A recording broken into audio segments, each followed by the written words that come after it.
Hi masters, hi friends. ముందుగా అందరికీ నా యొక్క హృదయపూర్వక నమస్కారాలు తెలియచేస్తున్నాను. స్వాధ్యాయ బుక్ రీడింగ్లో భాగంగా సుందరకాండ నుంచి ఎంతో అద్భుతమైనటువంటి జ్ఞానాన్ని తీసుకుంటున్నాం కదా.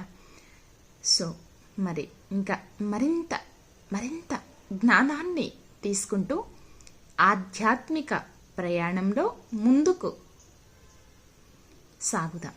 ఓకే, మరి చక్కగా మనం ధ్యానంలో ఉంటూ ఈ జ్ఞానాన్ని స్వీకరిస్తున్నాం కదా.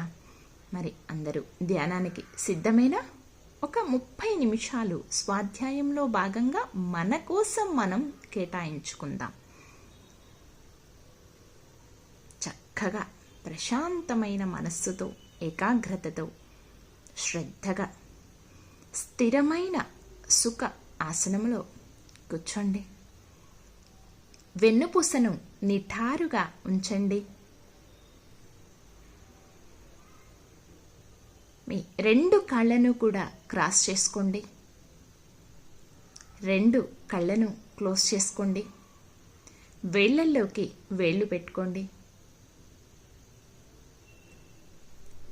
దీర్ఘ శ్వాసను తీసుకోండి. నిదానంగా శ్వాసని బయటికి వదిలివేయండి.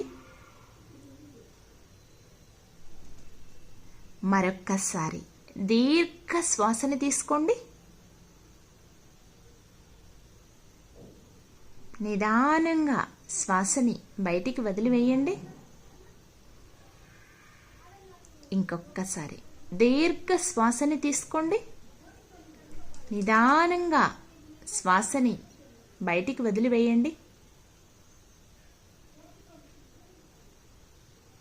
చక్కగా మన శరీరం అంతా కూడా ప్రశాంతంగా ఉంది కదా. ఈ సమయంలో సహజంగా జరిగేటటువంటి శ్వాసక్రియను గమనిస్తూ, శ్వాసతో అనుసంధానమవుతూ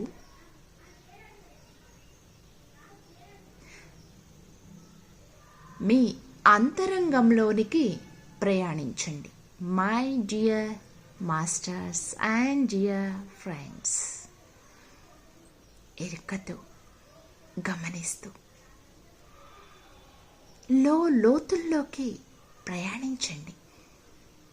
మీలో ఉన్నటువంటి ప్రతి అణువును, పరమాణువును ఆ యొక్క దివ్య చక్షువుతో గమనిస్తూ లోపల అంతరంగంలో ఏం జరుగుతుందో సాక్షిగా గమనిస్తూ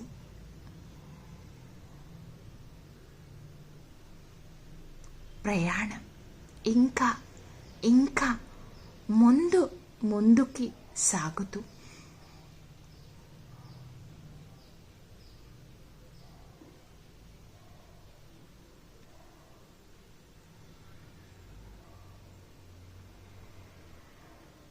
అద్భుతమైనటువంటి ఈ శక్తి తరంగాలని మీ శరీరంలోనికి నింపుకోండి. ప్రతి అణువులోను, పరమాణువులోను అద్భుతమైనటువంటి శక్తి తరంగాలు ప్రసరిస్తూ శరీరంలో జరుగుతున్నటువంటి ప్రతి ఒక్క అనుభూతిని స్వయంగా అనుభవిస్తూ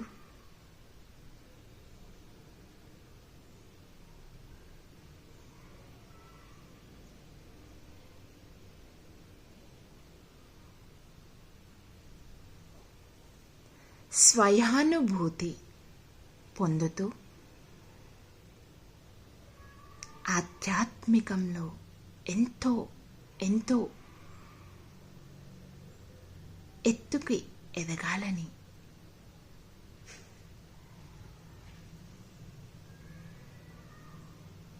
మనస్ఫూర్తిగా కోరుకుంటూ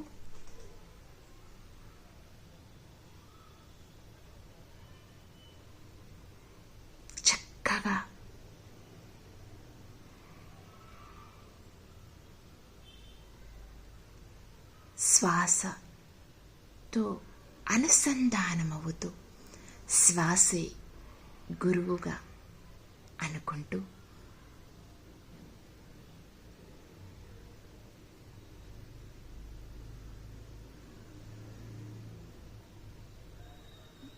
ముందుకి సాగుతూ ఎన్నో అద్భుతమైనటువంటి విషయాలని తెలుసుకుంటూ జ్ఞానాన్ని పొందుతూ ఈ ప్రయాణం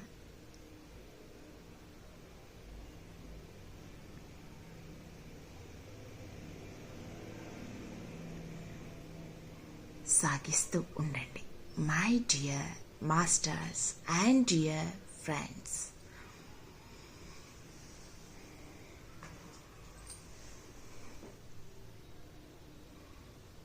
ఎవరూ కూడా ధ్యాన స్థితి నుంచి బయటికి రాకండి. చక్కగా ఆ ధ్యాన స్థితిలోనే ఉంటూ అద్భుతమైనటువంటి ఈ జ్ఞానాన్ని స్వీకరించవలసిందిగా కోరుకుంటూ సెక్షన్ స్టార్ట్ చేస్తున్నాను. My dear masters and dear friends,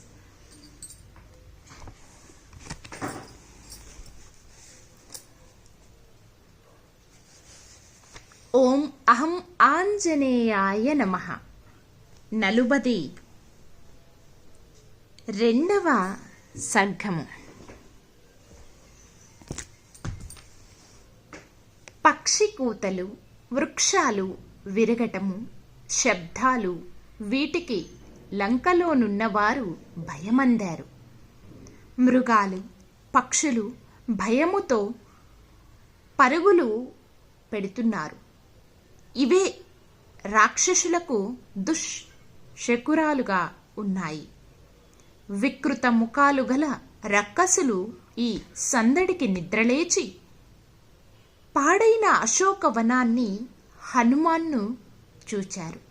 మహాబాహుడు, మహాసత్వుడు, మహాబలుడు Hanuma రక్కసులకు భయము గలుగు రూపును ధరించాడు.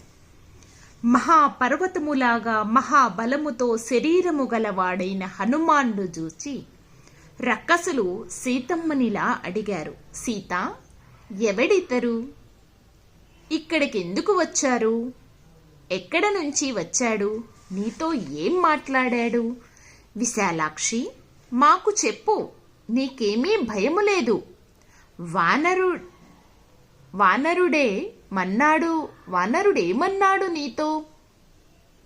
సర్వాంగ సుందరి సీతమ్మ ఇలా అన్నది. భయరూపములు మీ రాక్షసులను నేను తెలియగలనా? వాడెవడో, ఏమి గావిస్తాడో తెలుసుకొనండి మీరే. పాము కళ్ళను తెలుసుకొనగలదు, సంశయము లేదు. నేను ఇతనిని చూచి భీతి చెందాను. నేనెరుగనితనిని, కామరూపుడైన రాక్షసుడేమో. ఆ మాటలు విని కొంతమంది రాక్షసాంగనులు నలుదిక్కులకు పరుగెత్తారు. కొందరు రావణునికి ఈ విషయము చెప్పటానికి వెళ్లారు. వికృత రూపములకు రక్కసులు రావణుని దగ్గరకు పోయి వికృత భయంకర వానరుని వచ్చి ఇలా అన్నారు. రాజా, అశోకవనములో భయంకర రూపము గల ఒక వానరుడు సీతతో మాట్లాడుచున్నాడు. హరిణాలోచన సీత ఆ కపిని గూర్చి ఎన్నిసార్లు అడిగినా చెప్పలేదు. ఆ కపి మహేంద్రుని దూతో, కుబేరుని దూతో, లేదా సీతాన్వేషణకే రాముడు పంపిన దూతో అయి ఉంటాడు. మనోహరము నానా మృగాలతో కూడిన ప్రమాద వనాన్ని విరిచిపెట్టాడు ఆ వానరుడు. అతడు నాశనము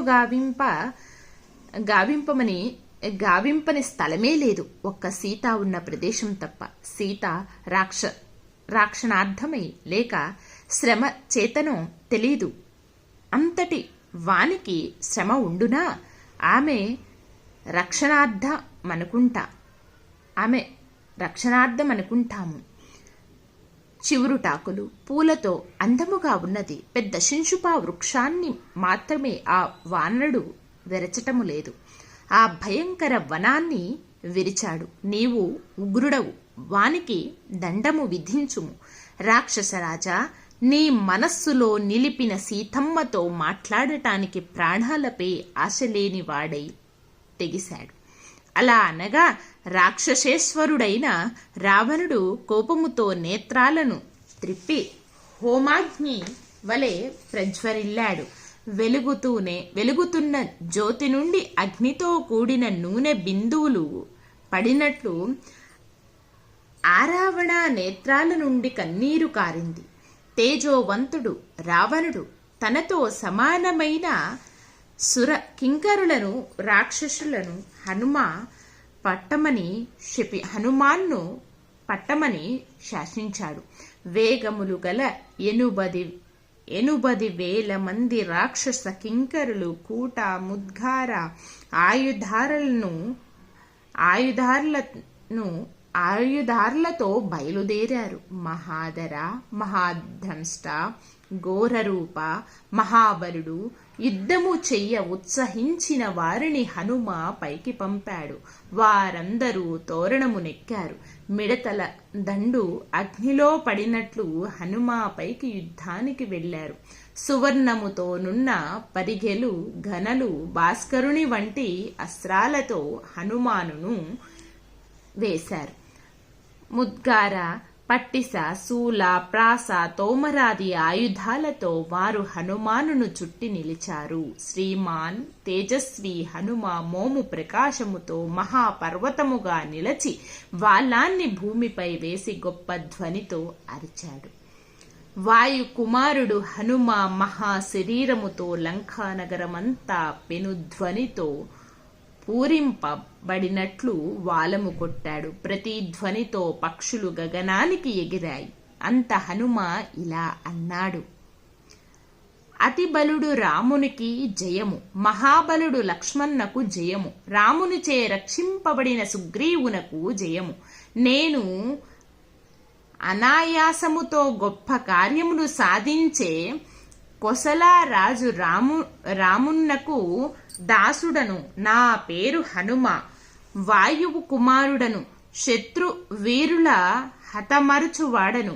వేలాది రాళ్లతో వృక్షాలతో కొట్టుచుండగా 1000 మంది రావణులు కూడా నాతో సరిపోలేరు.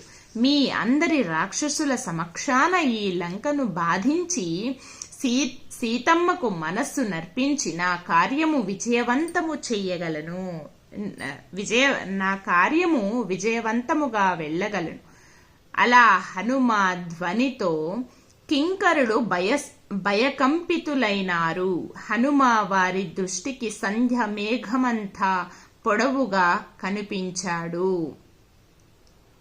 రావణుని ఆజ్ఞతో వచ్చిన రక్కసులు సందేహము లేకుండా హనుమానుపై పడ్డారు. మహాబలుడు హనుమ శూర రక్కసులు తనను చుట్టుముట్టగా తోరణమును గల పెద్ద పరిగె పట్టుకున్నాడు. హనుమ సర్పాన్ని గరుత్మంతుడు పట్టినట్లు ఆ పరిగెతో గగనాన సంచరించి ఆ రాక్షసులను కొట్టాడు. ఆ పరిగెతో కింకరులందరూ చంపి యుద్ధానికి రమ్మని హనుమ మరల తోరణముపై కూర్చున్నాడు. హనుమాన్ను గాంచి భయభ్రాంతితో కొందరు కింకరులు రావణుని దగ్గరకు పోయి కింకరులు చనిపోయారని చెప్పారు. కింకర మహాసేన అలా చనిపోవటమే రావణుడు విని నేత్రాలు త్రిప్పి ఆ ప్రతిమ పరాక్రముడైన దుర్జయుడు ప్రమస్సుని కుమారుడినికి యుద్ధానికి వెళ్ళ ఆజ్ఞాపించాడు. ఇది వాల్మీకి మహర్షి విరచిత శ్రీమద్ రామాయణమునందలి సుందరకాండమున 42వ సర్గము. సర్వం హనుమాన్ దర్శనమస్తు. ఓం మహం ఆంజనేయాయ నమః. 43వ సర్గము. కింకరులను వధించి ఆలోచించేడిలాగా హనుమ అశోకవనాన్ని నాశనము చేసెను. వినాశనము చేస్తాను చైత్ర ప్రసాదాన్ని అనుకొని తన బల ప్రభావాన్ని చూపిస్తూ హనుమ మహామేరు గిరి శిఖరములాగున్న చైత్ర ప్రసాదానికి వెళ్ళాడు. ఆ గిరి శిఖరాన్ని ఎక్కి తేజోమూర్తియగు హనుమ రెండవ సూర్యుని వలనే ఉన్నాడు. ఎత్తుగా ఉన్న చైత్ర ప్రసాదాన్ని ఎక్కిన హనుమ కాంతులతోనున్న పారియాత్ర గిరిగానున్నాడు. గొప్ప శరీరము గల హనుమ తన శరీరాన్ని చరచిన ఆ ధ్వని లంక అంతా నిండింది. ఆ భయంకర ధ్వని చెవులను చిల్లులు గావించింది. పక్షులన్నీ పారిపోయాయి. చైత్ర ప్రసాద రక్కసులు మూర్ఛనందారు. బాణ ప్రయోగ నిపుణుడు జయము, రామునకు జయము, లక్ష్మణునకు రాముని వలన రక్షింపబడు సుగ్రీవునకు జయమన్నాడు హనుమ. రామదాసుడను తేలికగా గొప్ప కార్యాలు నిర్వర్తిస్తాను. వాయుకుమారుడు హనుమంతుడను శత్రు సేనలను వధింపగలను. రాళ్లతో వృక్షాలతో యుద్ధము గావింపగా నేను 1000 మంది రావణ్ణి వచ్చినా నాకు దెబ్బలాడటలో సరికారు. ఈ లంకంతా నాశనము చేసి సీతమ్మకు మ్రొక్కి రాక్షసులందరూ చూడగా విజయముతో వెళ్తాను అని విమానముపైనున్న హనుమ చైత్ర ప్రసాదస్తులకు గనుపింప ఆ రక్కసులకు భయము కలుగునట్లు గొప్ప భీకరముగా గర్జించాడు. ఆ పెను ధ్వనిని విన్న పెద్ద శరీరాలతో చైత్రపాలకులు 100 మంది బాణ ప్రసారములు పరశువులతో హనుమాన్ను చుట్టుకున్నారు. సువర్ణముతోనున్న పరిగ, గద, ఆయుధాలతో సూర్యకాంతి వంటి అస్త్రాలు హనుమాన్పై వేశారు. గంగానదిలో ఉన్న గొప్ప సుడిగుండములాగా హనుమ చుట్టుముట్టి ప్రకాశించారు. హనుమ మహాకోపముతో భయము గొలుప రూపుదాల్చాడు. సువర్ణముతో తయారైన ప్రసాద స్తంభము 100 అంచులున్న దానిని పీకి త్రిప్పాడు. అందులో పుట్టిన అగ్నితోనే అది దహింపబడింది. అది కాలడము చూచి హనుమ మహేంద్రుడు రక్కసుల చంపులాగా 100 మందిని చంపి గగనాన శ్రీమంతుడై నిలిచాడు. సుగ్రీవనాజ్ఞ పాలించేవారు మహాత్ములు, వానర వీరుడు, నన్ను బోలేవారు వెనకు వేలు ఈ ధరణి అంతా తిరుగుచున్నారు. వెనక వేలు ఈ ధరణి అంతా తిరుగుచున్నారు. తక్కిన మేము అలాంటి వారమే. 10 ఏనుగుల బలము అందుకొందరిది. 100 ఏనుగుల బలమున్నవారు, 1000 ఏనుగుల బలము గలవారు కొందరు వానరులున్నారు. వీరిలో సేనానాయకులందు ఒఘ అనే ఏనుగు బలమున్నవారు, ఇంకా కొందరు వాయుదేవుని వంటి బలము గలవారున్నారు. కొరలు, గోళ్లు, ఆయుధాలుగానున్నవారు 100, 1000, లక్షలు, కోట్లు ఆయుధాలు గల వారితో సుగ్రీవరాజు మిమ్ము చంపుటకు వస్తాడు. ఇక్ష్వాకునాథుడు రామునితో విరోధించిన ఈ లంక మీరు రావణుడు లేనట్లుగా తలంచాడు. ఇక్ష్వాకునాథుడు రామునితో విరోధించిన ఈ లంక మీరు రావణుడు లేనట్లుగా తలంచండి.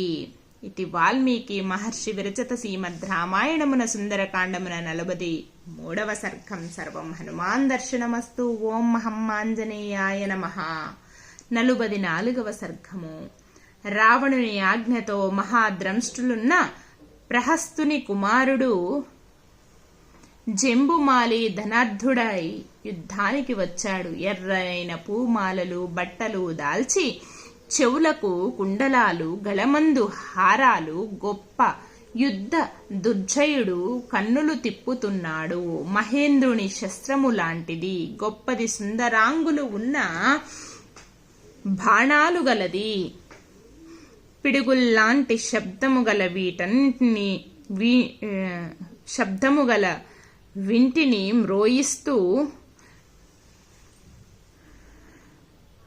విడిచెను. అతని విల్లు మ్రోత దాని ధ్వని దిక్కులకు గగనానికి వ్యాపించింది. గాడిదలు కట్టిన రథాన వచ్చిన ఆ జంబుమాలిని హనుమ చూసి సింహగర్జన చేశాడు. బహిద్వారము దూలమునెక్కిన హనుమ జంబుమాలిని చూచి తక్షాక్షరాలను హనుమానుపై వేశాడు. అర్ధచంద్రుని లాంటి అస్త్రములు జంబుమాలి వెయ్యగా హనుమ మోము, చెవి, తలపై 10 బాణాలను భుజాలపై వేశాడు. అసలే ఎర్రగా ఉన్న హనుమ ముఖము దాంతో మరింత ఎర్రగానే శరత్కాలాన వికసించే సూర్యకిరణాలు సోకిన పద్మములాగుంది. వానిచే కొట్టబడ్డ హనుమ రక్తము స్రవించి ఎంతో ఎర్రగా గగనాన రక్త చందనముతో తడిసిన పద్మములాగున్నాడు. దానికి హనుమ పట్టరాని కోపముతో తన పక్క బండరాతిని చూచాడు. మహాబలుడు హనుమ ఆ రాతిని జంబుమాలినిపై వేశాడు. అప్పుడు జంబుమాలి 10 బాణాలతో ఆ బండను వేశాడు.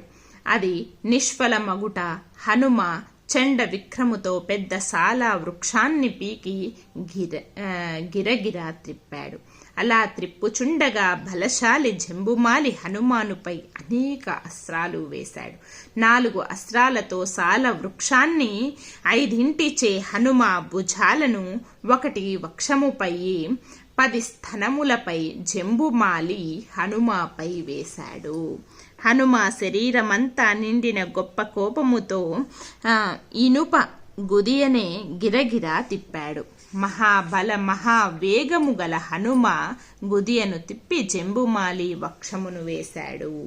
జంబుమాలి శిరము, హస్తాలు, మోకాళ్ళు, బాణము, గాడిదలు కనిపించకుండా అయ్యాయి. జంబుమాలి ఎంతో బలము గల వాడైన వాని అవయవాలు, భూషణాలు పిండిగానే భూమిపై పడి చనిపోయాడు. కింకరులు జంబుమాలి మరణ వార్త విన్న రావణుడు మహాకోపమున కన్నులు కాననివాడైనాడు. అలా జంబుమాలి చనిపోయాడని ఎర్రని కళ్ళతో మహాబలుల మంత్రి కుమారులను హనుమానుపైకి వెళ్ళమని ఆజ్ఞ చేశాడు. ఇది వాల్మీకి మహర్షి విరచిత శ్రీమద్ రామాయణమున సుందరకాండము ఎందలి 44వ సర్గము సంపూర్ణం. సర్వం హనుమాన్ దర్శనమస్తు. ఓం అహం ఆంజనేయాయ నమః. 45వ సర్గము. రావణాజ్ఞను అగ్ని వంటి తేజస్సు గల మంత్రసుతులు 7 భవనము నుండి బయలుదేరారు. పెద్ద సైన్యము వారి వెనుక బయలుదేరింది. మహాబలులు, అస్త్ర విద్య విశారదులు, శస్త్రశ్రేష్ఠులు ఎవరికి వారే జయింప కోరిక కలవారు.